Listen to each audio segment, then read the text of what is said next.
it is good to come together for the purpose of co-creating. Do you agree? Yes. You are knowing what you are wanting? Yes. You are among the rare humans who have come to appreciate the contrast of your time and place? Yes. Yes.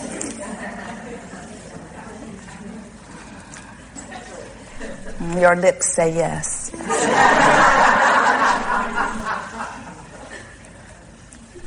We've noticed as we ask this question, it is our favorite question, and your answer is the most important answer. And we notice that you more readily mean yes to that question when contrast is very slight. And that the more exaggerated the contrast is, the more you lie to us.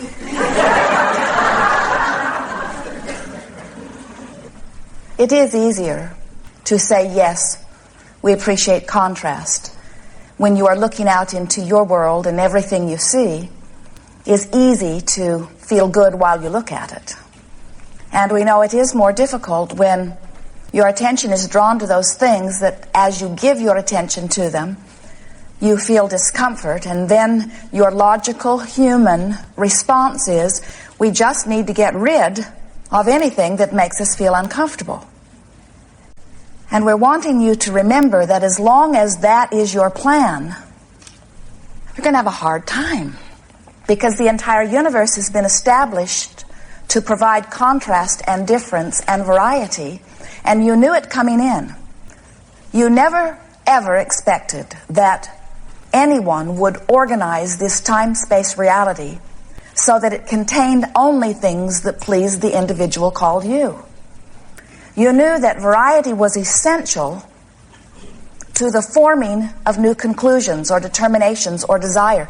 You knew that desire could not happen within you without contrast that produces it. And further, and most importantly, you knew, part of you still knows, that that contrast that produces the desire is the summoning of life forward, and that our literal eternity is dependent upon the existence of contrast.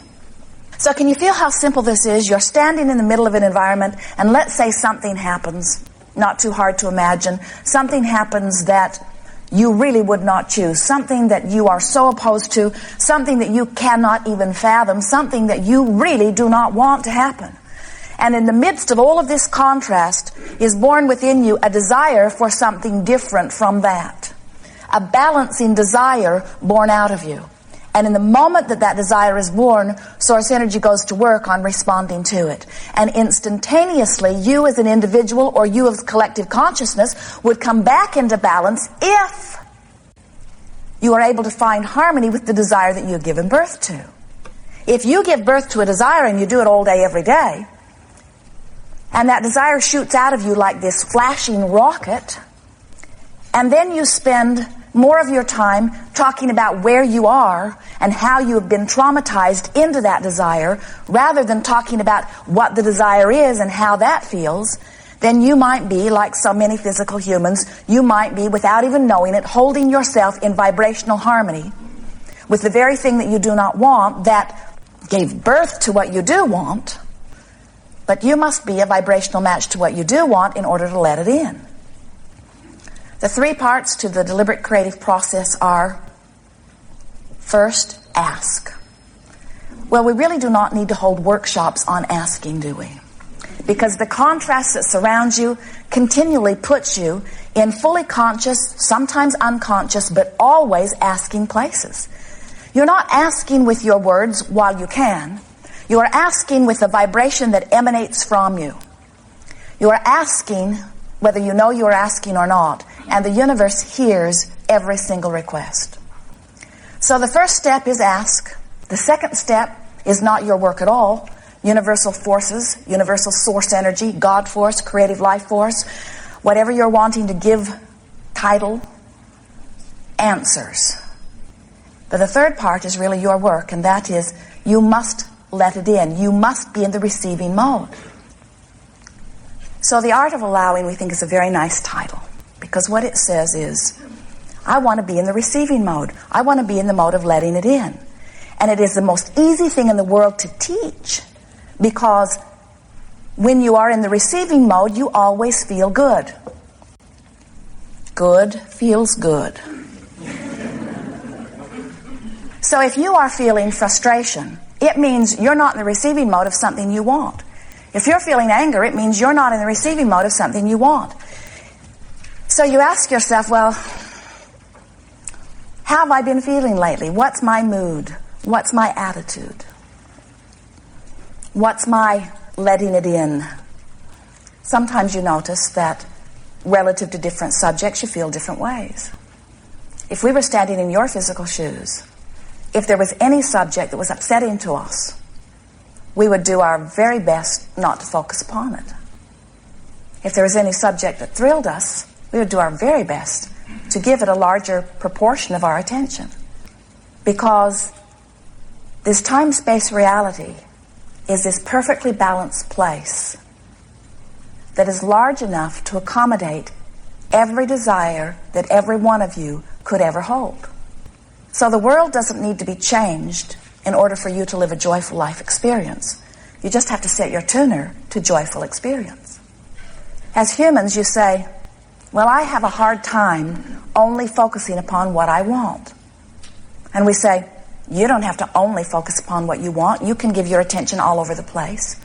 But it is our clear recommendation that if you find yourself giving your attention to something that begins to produce uneasiness or any range of negative emotion within you, use that guidance in the same way you would use the guidance in your fingertips.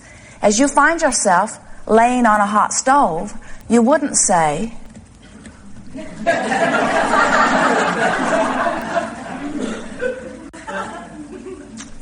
I don't think I should have to take my fingers from this stove. I think I should be able to put my hands on any hot object that I choose. And we say, we think so too. We think you have the full, absolute right to lay your hands on any hot stove you choose. The question is, where is your threshold for pain? The more sensitive your hands are, and the more unwilling to endure pain, the longer your hands will last. The more sensitive you are emotionally, and the more unwilling you are to endure discomfort, then the more joyful you will be. The longer you will be in the receiving mode, the more exalted your physical life experience will be. So then you say, but I've been trained to be objective. And we say, you were sort of born with that feeling. You were born with this curiosity. You were born with this desire to peruse. It's all part of the sorting and sifting process. And you know, you can do quite a bit of perusing, quite a bit of contemplating, quite a bit of probing before you begin to feel strong emotion about things. But when you begin to develop something as strong as something that you would call fear or anger or blame, then it's time to stop and say, wait, I may be holding myself consistently or powerfully apart from what I really want. At the outset here today, we want to remind you of something really important, and we think sometimes you've forgotten this. You certainly knew it when you came forth into your physical body. But as time goes by, it becomes less and less dominant in your thinking process. You are extensions of source energy. And this source energy of which you are a part is this pure, high, fast, delicious, loving vibration of well-being. It is the stuff, it is the energy of well-being, and it is the only stream that flows. When you, by virtue of what you are choosing to think about, are allowing a fullness of that stream to flow to you and through you, you thrive. And you can never really get very far apart from it, because even if you did find thoughts that were not in harmony with it, and even if you did pinch yourself off from it enough that you withered and eventually croak,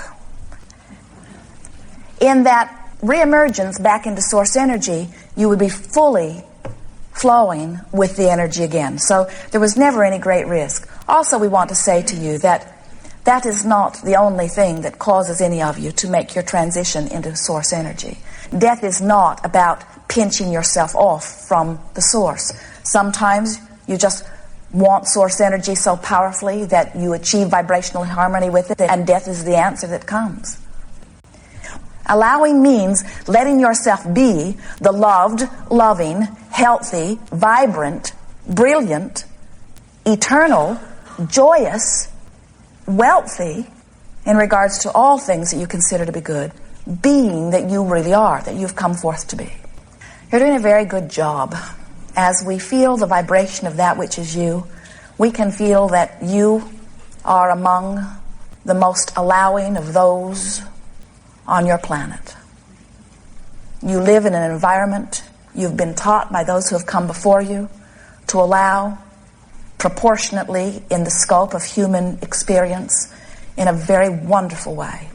And we understand and want you to understand that this is truly a gathering of fine-tuning. Your world is not broken, and neither are you. And it is not critical that you understand this because you're doing all right anyway. We just think that it is so much more fun to deliberately set forth an idea and then to deliberately achieve vibrational harmony with it, so that you are aware of all of the nuances and circumstances and events that the universe lines up for you in response to what you've asked for. To be a deliberate creator out here on the leading edge, it just does not get any better than that.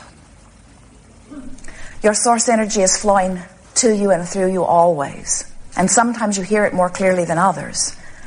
And this gathering is about helping you to be so aware of who you are and who your inner being is and how it feels to be fully functioning energy in this time-space reality, that you are thriving consciously in the way that you have intended. You said, I'll go forth and I'll bang around in the contrast, and as the contrast helps me to identify what I want, then my work will begin. Once you've identified what you want, then what you are about begins, and that is to bring yourself thought by thought, step by step, moment by moment, feeling by feeling, closer and closer, closer and closer to the vibration of your own desire.